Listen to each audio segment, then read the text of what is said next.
Denis Flageolet was born in the Vosges Mountains, and since he was a boy, nature has always played an extraordinary role in his passion.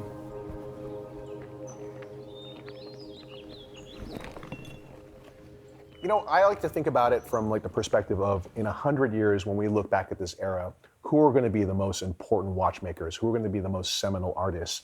And I would say that one of them is definitely going to be Denis Flageolet. He has continued the tradition of the greatest watchmakers of the 18th century. He's pursuing chronometry as an art form.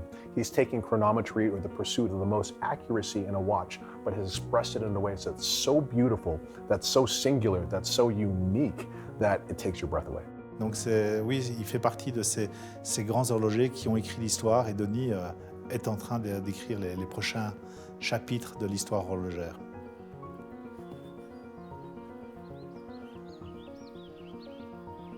Je viens des Vosges, dans l'est de la France. C'est un petit massif montagneux, donc j'ai toujours été proche de la nature. J'ai fait pas mal de sports différents, du ski, de l'escalade, de la voile, parce qu'il y a des lacs aussi.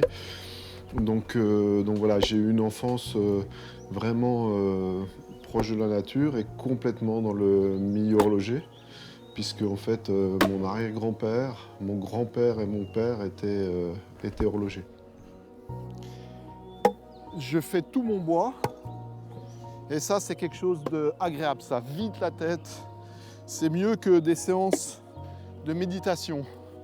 Quand on casse son bois, on pense à plus rien. On est super bien. Puis la nature, ça inspire aussi. C'est assez génial. On trouve toujours des formes qui permettent de trouver des choses. D'ailleurs, il y a toujours quelque chose. C'est vraiment intéressant. Là, par exemple, cette petite feuille, tout de suite là, ça fait tout de suite penser au pont de Béthune. C'est quelque chose qu'on retrouve dans la nature, dans l'architecture, qui a beaucoup inspiré les hommes. Il faut y passer du temps, je vais m'y promener toujours. Tu vois, quand il y en a une qui te résiste, il faut la prendre de l'autre côté. Puis des fois, tu te poses, tu attends un moment, puis si tu n'arrives pas à casser la bûche, au pire, tu as trouvé une bonne idée pour la prochaine montre.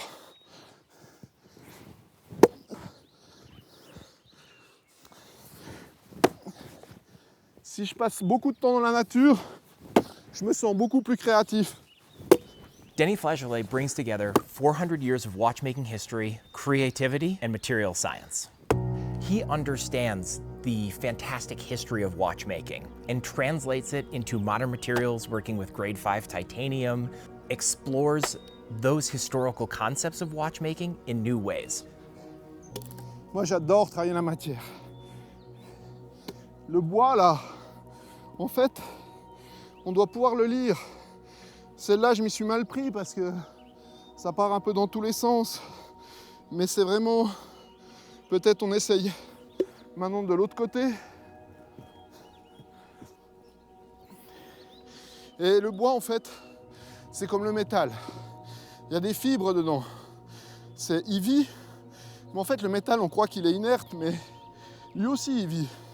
Surtout les métaux anciens, c'est vraiment quelque chose d'extraordinaire. Mais ça, si on n'est pas dans la nature, souvent, on ne peut pas le comprendre, en fait.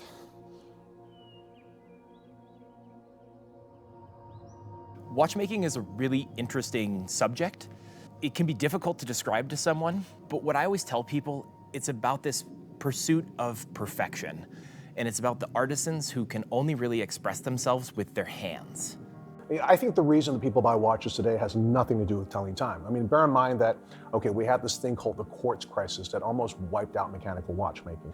So it was really interesting because I always see a parallel between this and the rise of the camera, right? Because before the camera, the way you appreciated a painting was how well it represented reality. But after the advent of the camera, where you democratize reality, the first major artistic movement was Impressionism, where it became expressing emotion. Same thing after the quartz crisis, watches became really important again, but not to give time, but to give emotion. Many people would consider Geneva the spiritual home of watchmaking. It is located in the southwest of Switzerland in the French-speaking region of the country and is home to about 200,000 people.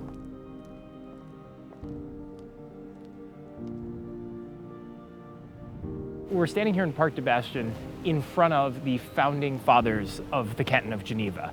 John Calvin was a huge Protestant leader, and actually the Swiss watch industry was created by expelled French Protestants, right? Known as the Huguenots. So between 1540 and 1685, they suffered horrible persecution. And after a while, most of them were like, you know what? I'm out.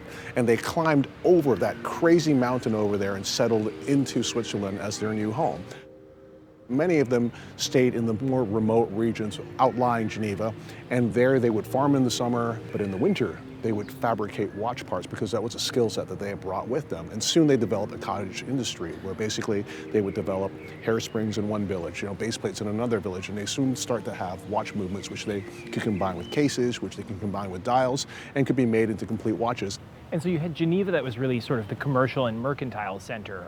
The components would come into town, be assembled here, and then be sold onward from here. What happened if you were a farmer who wanted to make your own watch?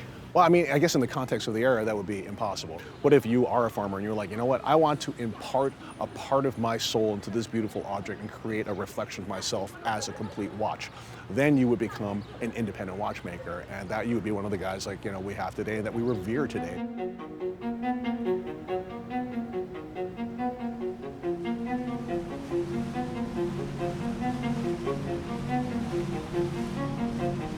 Je suis Pierre Jacques, le CEO de Béthune, depuis maintenant une douzaine d'années. Voilà, je baigne dans l'horlogerie depuis plus d'une vingtaine d'années. J'ai commencé par éditer un magazine qui s'appelle GMT. Ensuite, j'ai dirigé le Grand Prix d'horlogerie de Genève. Et j'ai aussi dirigé un magasin multimarque, Les Ambassadeurs, ce qui m'a permis d'avoir une vision de l'horlogerie à 360 degrés. J'ai pu approcher donc ce vaste domaine qu'est l'horlogerie sous différents angles. Je suis un homme comblé parce que j'ai vraiment pu voir tous ces aspects de l'horlogerie. C'est bien sûr pas fini parce qu'on finit jamais d'apprendre et jamais de s'étonner. So, first of all, to admire Geneva, the best place is in the middle of the lake. When you are here, you can, really have a complete overview of the city. Historically, the watchmaker, they were based, in a center in the old city of Geneva, and the factory was at the junction of the lake and the Rhône. At night, all that factory was not using the hydraulic power, so they had to release the energy of the water, and you had the fontaine. So originally, the Jet d'eau de Genève came from the industrial history of our city.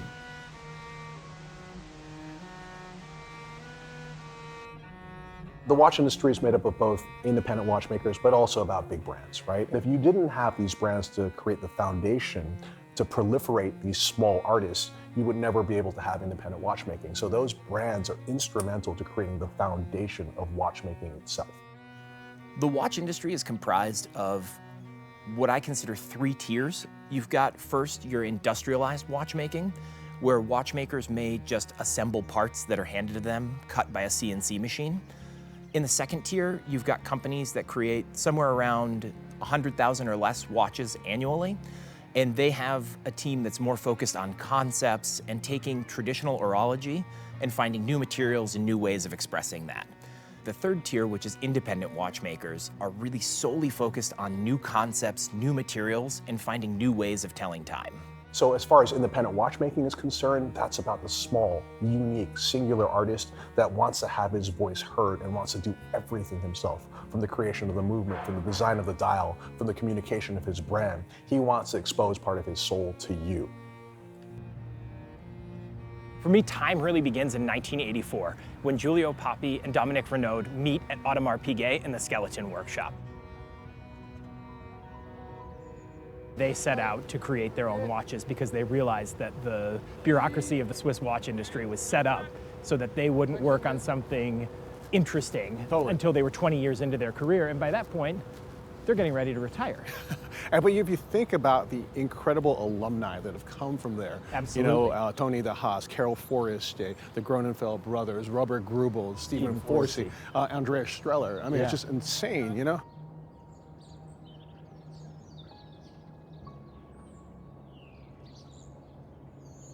Parc Lagrange. It's nice. Beautiful. Since the beginning of civilization, man's always been trying to keep track of time, you know, and to do this, he had sundials or water clocks. The medieval era, you had like the Virgin Folio. Eventually, you had the pendulum. But it was the 17th century where men started to have personal timekeeping devices, which gave them the ability to express themselves. Charles II, who was the King of England, decided to make the waistcoat part of court dress. And because your waistcoat had a pocket, you had this radical new device called the pocket watch, which gave men the possibility to have all the tech in a clock tower now in their pocket. Yeah, I love that, you're no longer beholden then to the clock tower, to the church bells. You could tell what time it was whenever you wanted. And then as we get to World War I, it's no longer practical to wear a pocket watch, and people are really moving towards wrist-worn watches. Yes, and what I think was so beautiful about this era is there's so much creativity going on. And from there, we go through this beautiful golden period where we have the introduction of sports watches. And then we hit the quartz crisis. After the quartz crisis, where no one needs a mechanical watch anymore, it became about artistic expression. And that is now the era of also the independent watchmakers.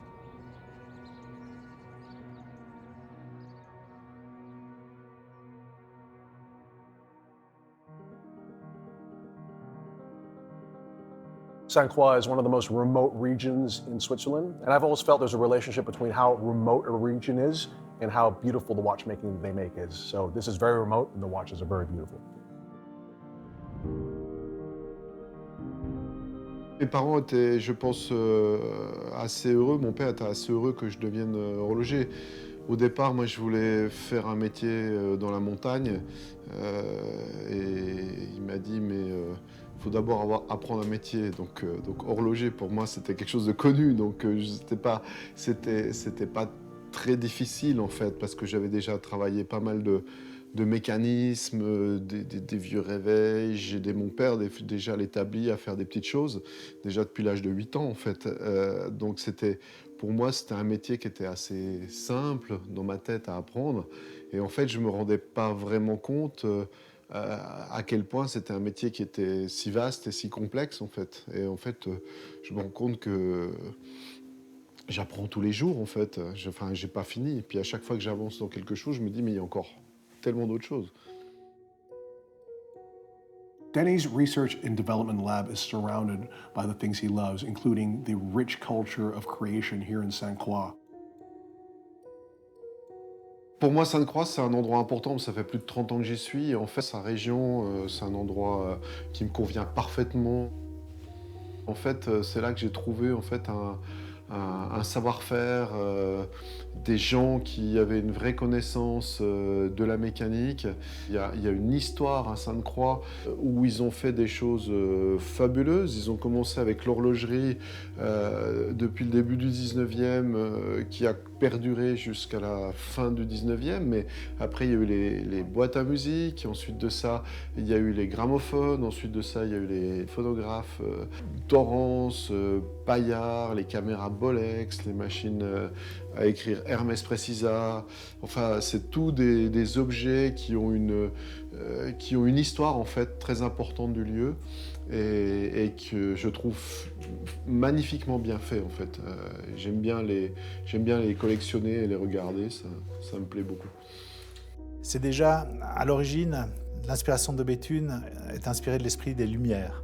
C'est un esprit de liberté, de créativité et aussi c'est une marque pleine de réflexion. C'est une marque qui est aussi intellectuelle, c'est-à-dire que tout ce qui est fait chez de Béthune, tout ce qui est développé a un sens.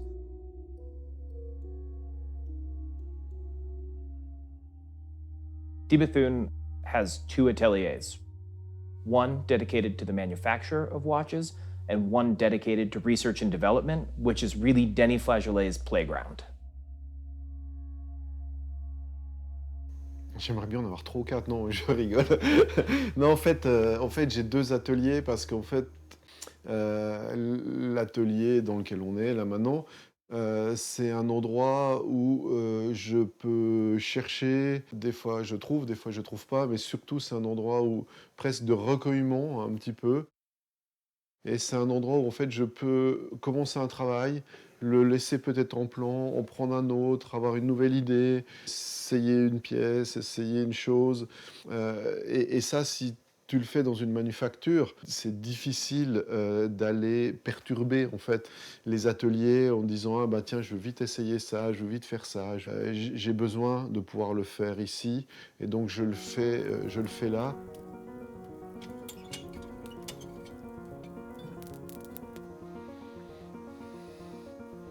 Ma vision de l'horlogerie, elle change tous les jours en fait. Je crois qu'à partir du moment où on veut être créateur ou être créatif, l'important c'est d'avoir une liberté de pensée totale et d'être dans un environnement où on se doit d'être en accord en fait avec soi-même et avec ce qu'on pense. Et pour ça, pour ne pas être influencé, il faut avoir une grande culture des choses. Plus on a la culture, moins ce que vont penser les autres ou dire les autres vont être importants pour nous et vont moins nous perturber. Un bon créateur, parce qu'on se donne cette liberté. Donc pour moi, c'est vraiment une soif de culture, être extrêmement curieux et avoir vraiment une liberté totale, même si ça coûte. Ça coûte d'ailleurs très très cher la liberté, mais c'est pas grave, c'est important si on veut y arriver. Most watchmakers don't make their own cases, let alone make the material to make their cases from. But Denis Flageolet does. Being in the forge with Denis Flageolet, we get to see his entire process. Alors, déjà, il faut commencer par le minerai. Alors ici, dans la région, on trouve ce qu'on appelle le minerai de fer, la pisolite. On doit la chauffer. Après, on doit la piler, donc on doit la rendre vraiment en poudre. Ensuite de ça, on la met avec une colle. Et là, on va la passer dans le bas fourneau. Le bas fourneau, c'est vraiment une méthode ancienne, les premières méthodes pour faire l'oxydoréduction du fer, en fait, du minerai de fer, pour obtenir du fer. Et en bas du bas fourneau, à la fin, on va sortir ce qu'on appelle une loupe de fer. Donc c'est une grosse pièce ronde, métallique, qui est assez belle d'ailleurs, quand on la sort comme ça du bas fourneau. Et là, en fait, ce que j'étais en train de faire, c'est que j'ai pris un morceau, j'ai commencé à la rétracter. Voilà, donc j'ai commencé à la réduire, à la taper un petit peu pour réussir à prendre une bonne forme. Et puis petit à petit, je vais continuer pour arriver le plus proche possible d'une ébauche de Dream Watch 5. Et ensuite de ça, bien sûr, je vais usiner comme on usine normalement une carrure, mais je fais déjà ma matière de départ. Et l'espoir, c'est d'arriver avec des belles veines, des belles formes, parce qu'en fait, cette matière, en se travaillant et en la repliant, on voit déjà qu'elle a des belles formes. Elle va s'homogénéiser, mais en même temps, elle va prendre une belle structure. La matière, en fait, quand tu commences à bien la connaître, tu la connais au niveau de l'atome quand tu la travailles comme ça. Parce qu'il faut comprendre les températures. Tu es très précis dans les températures, tu es très précis au moment de la chauffe. On doit vraiment estimer quand est-ce qu'on peut vraiment la travailler. Et on voit aussi quand elle va peut-être casser ou se fendre. Et ça, c'est une grande problématique de l'horlogerie, en fait. Dans l'horlogerie, on a cette problématique-là. On est toujours avec des matériaux au plus fragiles du fragile. Et donc, c'est super important pour moi, en tout cas, de connaître dans les moindres détails comment la matière est faite, comment la matière va réagir, comment elle se travaille. Donc, pour moi, c'est beaucoup plus important de la ressentir à chaque fois à la main, chaque matière, la comprendre, la plier, la tordre, faire tout ce que je peux avec. Pour quand j'imagine un mouvement, un calibre, je sais que je peux utiliser jusqu'à un certain point, jusqu'à une certaine limite, et ça permet de pouvoir améliorer en fait beaucoup de choses. En fait, en travaillant des grosses pièces comme ça, j'ai pu comprendre des choses pour le réglage, pour le spiral, pour le balancier. Ok, alors là, je vais vérifier par rapport à une boîte en bronze qui, elle, est terminée. À peu près, ouais, je suis pas mal là, donc on va pouvoir couper le surplus de matière.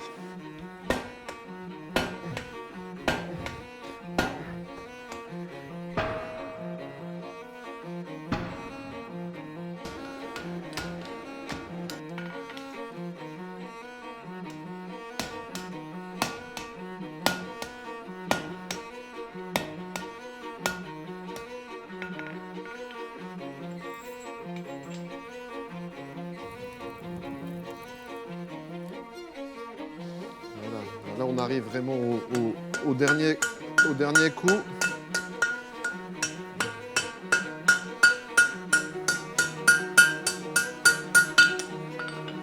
Voilà, on devrait être bon.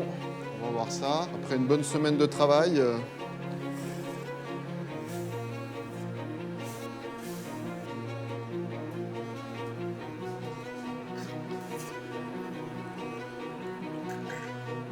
Voilà, elle a l'air d'avoir la bonne forme. Après une semaine de travail, j'espère que le métal va bien ressortir quand on va le révéler.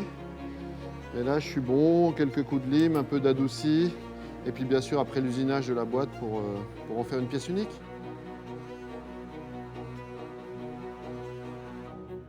Denny has worked with many new materials, including grade 5 titanium, learning how to not only work with a material that's very hard, but how to polish it, and then advancing that by learning how to flame blue that material and learning how to use it in many different ways.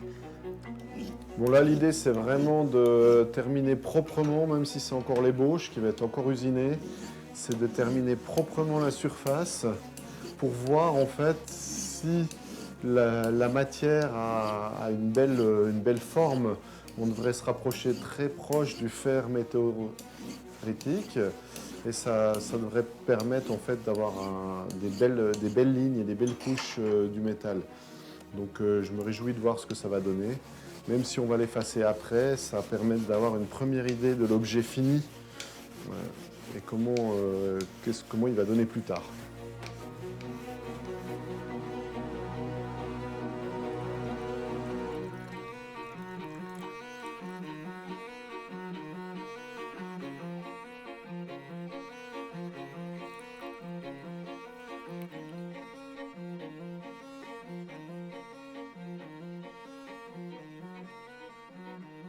La première fois où j'ai construit et fait pour la première fois un échappement complet et que j'ai vu le balancier qui se met en route et qui fait le premier tic-tac d'une première conception, ça c'est aussi un moment assez inoubliable. On travaille pour arriver à ça souvent très tard le soir, donc on est tout seul dans l'atelier.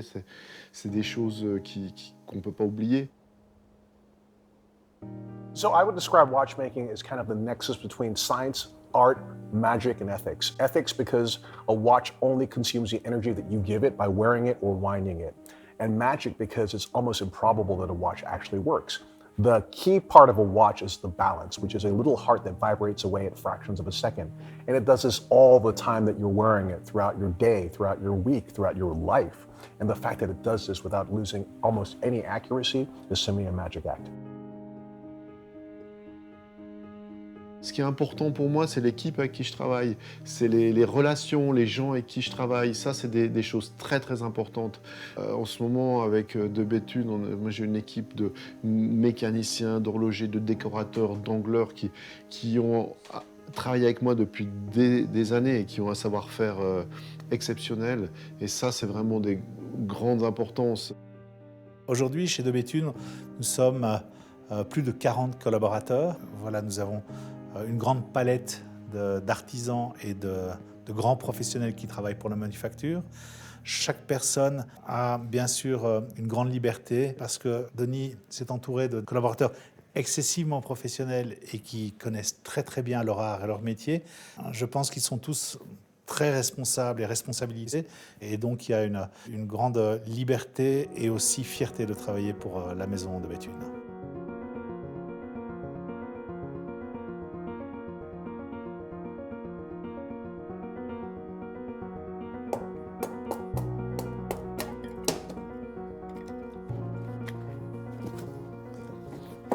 Bon, ben, je vais allumer le feu avec un briquet de Sainte-Croix, un briquet de Torrent. Oui, alors beaucoup de plaisir en fait d'avoir participé à la relance de l'horlogerie de Sainte-Croix. D'abord au moment où j'ai cofondé THA, Technique Horlogère Appliquée, puis après à la fondation de Béthune en 2002. Quelque chose qui est chouette en fait avec tous les copains artisans, c'est qu'on a monté un cours en fait de mécanique d'art avec François Junot, Nicolas Cour et plusieurs artisans, avec l'école aussi de Sainte-Croix. Et en fait l'idée c'était que pendant un mois. Chaque fois, les élèves qui venaient vers nous, en fait, ils montaient une pièce école, une horloge, mais une horloge automate, et qui fait aussi la musique, et ils choisissent aussi leur propre musique. Et d'ailleurs, ce qui est génial et ce qui était super agréable, c'est Pierre-Jacques, en fait, est venu faire pendant un mois cette formation. Oui, alors c'était une expérience très importante et j'ai dû faire une pièce école, une pendulette avec une partie automate, une partie musicale et puis bien sûr une partie pendulette qui est censée donner l'heure et qui donne l'heure actuellement. Et ça m'a beaucoup apporté parce que ça m'a permis aussi de me mettre à l'établi et de voir au jour le jour ce que les collaborateurs de Béthune font et mieux comprendre et appréhender leur travail. Je suis Victoire Alter, je suis la fille de Vianney Alter, l'horloger. Et je suis aussi la belle-fille de Denis Flageolet. Il a 30 ans maintenant, donc j'ai vraiment grandi dans un univers où Denis et Vianney ont été très présents et ont participé à mon éducation. J'étais adolescente quand Denis a fondé de Béthune. Et le jour où il a révélé la digitale, j'ai vraiment accroché sur cette montre. Et du coup, je lui ai demandé, évidemment, avec mon côté adolescente, « Ah, est-ce que je peux avoir une ?» Et là, il m'a dit, « Mais c'est Victoire, c'est un énorme travail. Si tu en veux une, il faut la faire toi-même. » C'était un long travail, ça m'a pris plusieurs mois. Je pense à peu près 300 pièces dans cette montre, donc j'ai travaillé sur chaque pièce individuellement. Et au dos, il y a le premier ciel de Béthune. Donc c'est aussi une montre emblématique pour ça. Quand je regarde cette montre, quand je la porte, je ressens beaucoup de reconnaissance pour Denis de m'avoir transmis autant de choses dans la vie. Et je suis assez fière aussi d'avoir réussi à faire ça alors que c'est pas mon métier de base. J'aurais pas du tout pensé pouvoir réaliser une beauté pareille. En fait, moi je suis surtout très heureux quand j'estime que j'arrive bientôt à faire une belle montre. Je pense qu'il y a encore beaucoup de travail pour vraiment arriver à des choses plus qu'exceptionnelles ou au niveau de ce que les grands horlogers de l'époque ont fait. Mais disons, on s'y approche et des fois, ça fait aussi plaisir, plus qu'un prix, évidemment.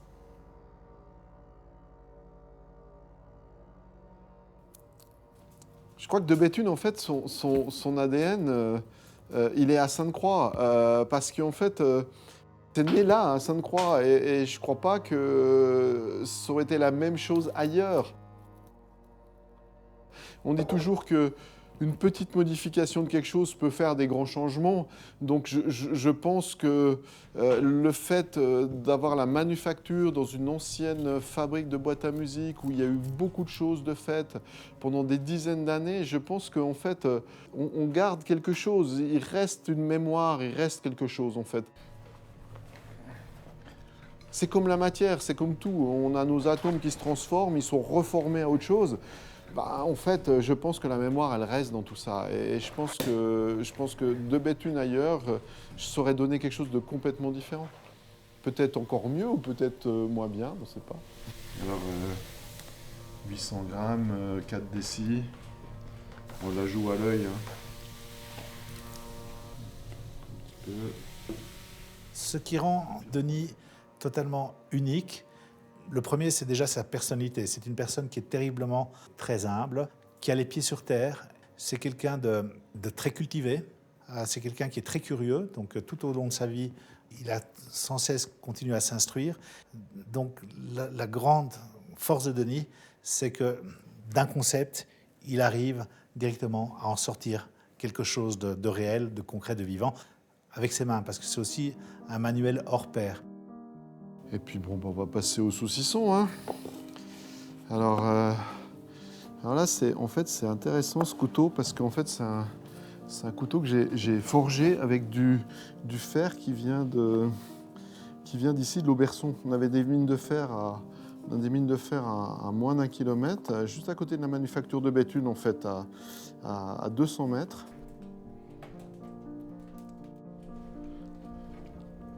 J'ai eu cette chance incroyable de grandir dans un univers où l'horlogerie la plus exceptionnelle, je ne suis pas très objective, mais c'est vrai que la qualité de travail de Béthune et le fait que ce soit quelque chose, une équipe familiale, les personnes qui travaillent ici, je les connais depuis que je suis adolescente parce que il y a certaines personnes, ça fait 20 ans qui travaillent avec Denis. Et il y a cette authenticité qui donne quelque chose en plus. Parce que Denis n'a jamais fait des créations pour suivre une mode, il a toujours fait ce qui lui pensait juste et pur. Ses intentions, quand il fait de l'horlogerie, sont pures.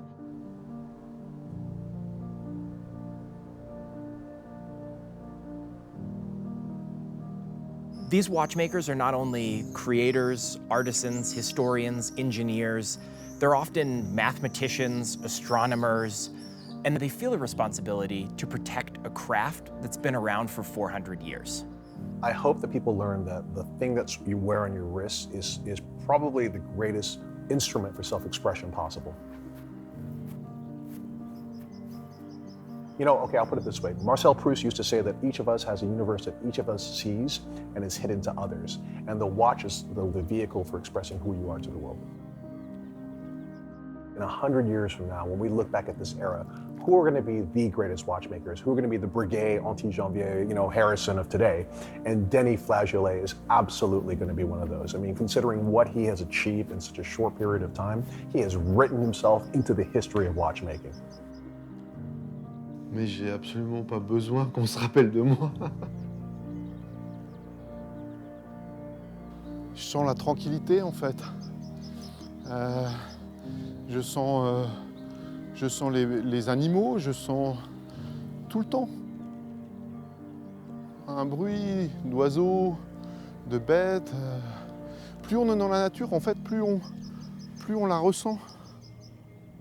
Et plus on est en phase avec elle.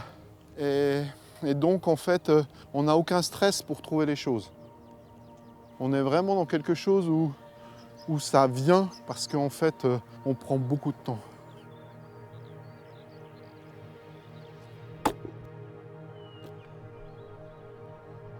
Je pense que c'est vraiment la chose en fait la plus importante.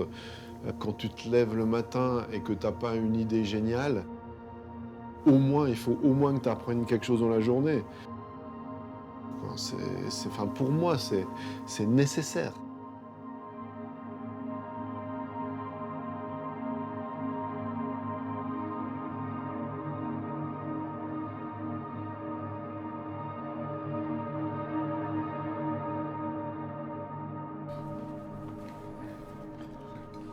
On n'apprend jamais assez. Moi, ça sera jamais fini.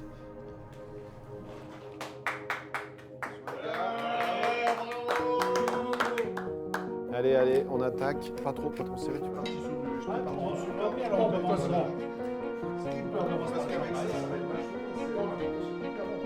Alors en fait, ça, c'est bienvenue à la cabane.